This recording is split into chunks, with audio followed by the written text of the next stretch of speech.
Hello दोस्तों, हमारे YouTube channel में आपका स्वागत है। दोस्तों, आज का वीडियो कुछ खास होने वाला है क्योंकि आज के इस वीडियो में हम बहुत ही महत्वपूर्ण ऑब्जेक्टिव प्रश्न बताने वाले हैं, ठीक ना? तो क्लास 12th का ऑब्जेक्टिव प्रश्न है, ठीक? तो यहाँ पर 12th का हिंदी का पहला चैप्टर है और चैप्टर का क्या नाम है दोस्तों? बातचीत। चैप्टर का नाम है बातचीत और बातचीत के लेखक जो है दोस्तों बालकृष्ण भट्ट है, ठीक ना?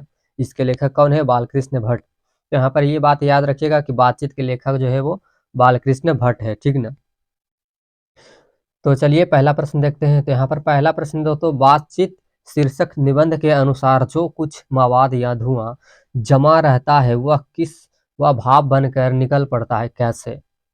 बहस करके, ऑप्शन बी है झगड़ा करके, सी है बातचीत के जरिए और डी है हंसने से, ठीक ना? तो यहाँ पर सही आंसर हो जाएगा बातचीत के जरिए, ठीक ना? बातचीत के जरिए भाप बनकर निकल पड़ता है। तो ऑप्शन नंबर सी यहाँ पर सही हो जाएगा। फिर अगला प्रश्न देखते हैं। अगला प्रश्न है, जैसा काम वैसा परिणाम किस लेखक द्वारा रचित है? जैसा काम वैसा परिणाम किस लेखक द्वारा रचित है दोस्तों? तो यह है बालकृष्ण भट्ट द्वारा, ठीक ना? बालकृष्ण भट्ट द्वारा, ऑप्शन नंबर सी इसका सही आंसर हो जाएगा।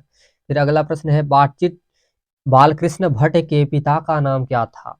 बालकृष्ण भट्ट के पिता का नाम क्या था दोस्तों? तो बेनी प्रसाद भट्ट था, ठीक ना? बेनी प्रसाद भट्ट, यानी कि ऑप्शन नंबर बी इसका सही हो जाएगा। फिर अगला प्रश्न है, दमयंती स्वयंवर किस लेखक की रचना है? दमयंती स्वयंवर जो है वो किस लेखक की रचना है? तो ऑप्शन है ए चंद्रधर शर्मा गुलेरी, बी है मलयज, सी है बालकृष्ण भट्ट और डी है भगत सिंह, ठीक? तो दमयंती स्वयंवर जो है दोस्तों वो बालकृष्ण भट्ट की रचना है, ठीक ना? Balkrishna Bhatt, option number C इसका सही आंसर हो जाए। फिर अगला प्रश्न है, बालकृष्ण भट्ट की रचना बातचीत क्या है? एकांकी है कि कहानी है कि यात्रा संस्मरण है कि ललित निबंध है, ठीक ना? तो बालकृष्ण भट्ट की जो बातचीत रचना है दोस्तों वो ललित निबंध है, ऑप्शन नंबर डी इसका सही हो जाएगा, ललित निबंध, ठीक ना? फिर अगला प्रश्न देखते हैं। अगला प्रश्न है, बालकृष्ण भट्ट किस युग के रचनाकार निबंधकार थे, ठीक ना? बालकृष्ण भट्ट किस युग के निबंधकार थे? तो भारतेंदु युग के, ठीक ना? भारतेंदु युग के, ऑप्शन नंबर 20 का जो होगा वो करेक्ट आंसर हो जाए। फिर अगला प्रश्न देखते हैं। अगला प्रश्न है दोस्तों, मनुष्य की बातचीत का उत्तम तरीका क्या है? मनुष्य की बातचीत का उत्तम तरीका क्या है दोस्तों? अवाक होकर अपने से बातचीत करना, ठीक ना? ऑप्शन नंबर डी इसका सही हो जाएगा, अवाक होकर अपने से बातचीत करना, ठीक ना? फिर अगला प्रश्न है, संवाद में सबसे महत्वपूर्ण क्या है? तर्क है कि जिज्ञासा है कि आत्मीयता है कि प्रवाहपूर्ण भाषा है, ठीक ना? तो संवाद में सबसे महत्वपूर्ण क्या है दोस्तों? आत्मीयता है, ऑप्शन नंबर सी में देख रहे हैं, इसका जो होगा वो सही आंसर हो जाएगा, ठीक ना? फिर अगला प्रश्न है, बालकृष्ण भट्ट का जन्म हुआ था, कब हुआ था, ठीक ना? बालकृष्ण भट्ट का जन्म जो हुआ था वो कब हुआ था दोस्तों? तो 23 जून 1844 ईस्वी को, ऑप्शन नंबर बी में देख रहे हैं, इसलिए इसका बी जो होगा वो सही हो जाएगा। फिर अगला प्रश्न है, संयोगिता स्वयंवर रचना है, किसकी रचना है दोस्तों? बालकृष्ण भट्ट की है कि प्रताप नारायण मिश्र की है कि श्रीनिवास दास जी की है कि मैथिली शरण गुप्त की है? तो संयोगिता स्वयंवर जो है दोस्तों वो श्रीनिवास दास की रचना है, ठीक ना? किसकी रचना है? श्रीनिवास दास की, ऑप्शन नंबर सी जो होगा इसका सही आंसर हो जाएगा।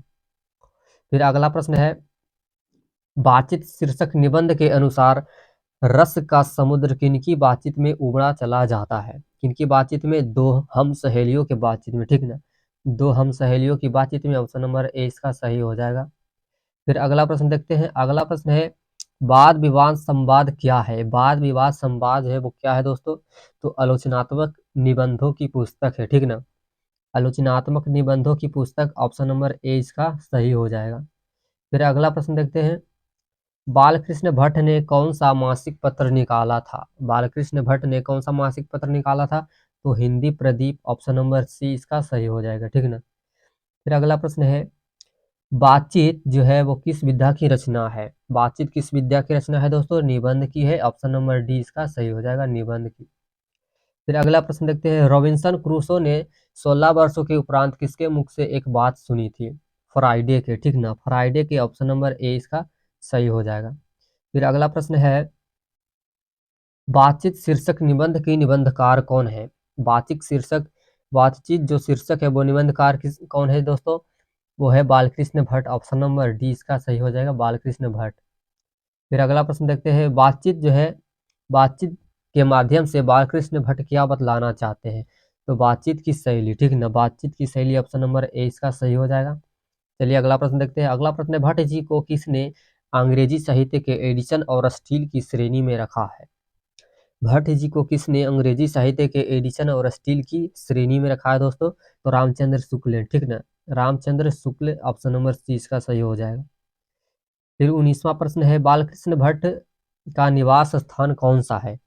कौन सा है दोस्तों? Allahabad, Uttar Pradesh option number D इसका सही हो जाएगा, ठीक है ना, Allahabad Uttar Pradesh option number B इसका सही होगा, ठीक ना, बी। फिर अगला प्रश्न है, बालकृष्ण भट्ट ने किस पत्रिका का संपादन किया था? तो हिंदी प्रदीप का, ठीक ना, Hindi Pradeep option number C इसका सही हो जाएगा। फिर अगला प्रश्न है, बालकृष्ण भट्ट ने हिंदी प्रदीप नामक मासिक पत्रिका निकालना का प्रारंभ किया था? 1877 ईस्वी में, ठीक, ऑप्शन नंबर ए। फिर बालकृष्ण भट्ट के पिताजी पेशे से क्या थे? बालकृष्ण भट्ट के पिताजी पेशे से क्या थे? तो व्यापारी थे, ऑप्शन नंबर बी इसका सही हो जाएगा, व्यापारी। फिर अगला प्रश्न है, कौन सा उपन्यास बालकृष्ण भट्ट द्वारा रचित है? कौन सा उपन्यास? तो सौ आजान एक सुजान, ठीक ना, सौ आजान एक सुजान ऑप्शन नंबर सी इसका सही हो जाएगा। फिर अगला प्रश्न है, नाटक के प्रारंभ में होने वाले मंगल पाठ को क्या कहा जाता है? नांदी पाठ, ठीक, क्या होगा? नांदी पाठ ऑप्शन नंबर बी सही हो जाएगा। फिर अगला प्रश्न है, रॉबिन्सन क्रूसो को कब तक मनुष्य का मुख देखने को नहीं मिला था? कब तक? 16 वर्षों तक, ठीक ना, 16 वर्षों तक ऑप्शन नंबर सी इसका सही हो जाएगा। फिर अगला प्रश्न है, बोलने से ही मनुष्य के रूप का साक्षात्कार होता है, यह किसने कहा था? किसने कहा था? बेन जॉनसन ने, ठीक ना, बोलने से ही, बेन जॉनसन, तो ऑप्शन नंबर बी इसका सही हो जाएगा। फिर अगला प्रश्न है, असल बातचीत सिर्फ दो व्यक्तियों में ही हो सकती है, यह कथन किसका है? एडिसन का, ठीक ना, किसका है? एडिसन का, ऑप्शन नंबर ए इसका सही हो जाए। तो दोस्तों ये था हमारा लास्ट प्रश्न। अगर आपको वीडियो पसंद आया होगा तो वीडियो को लाइक कीजिए और चैनल पर नए हैं तो चैनल को सब्सक्राइब कीजिए।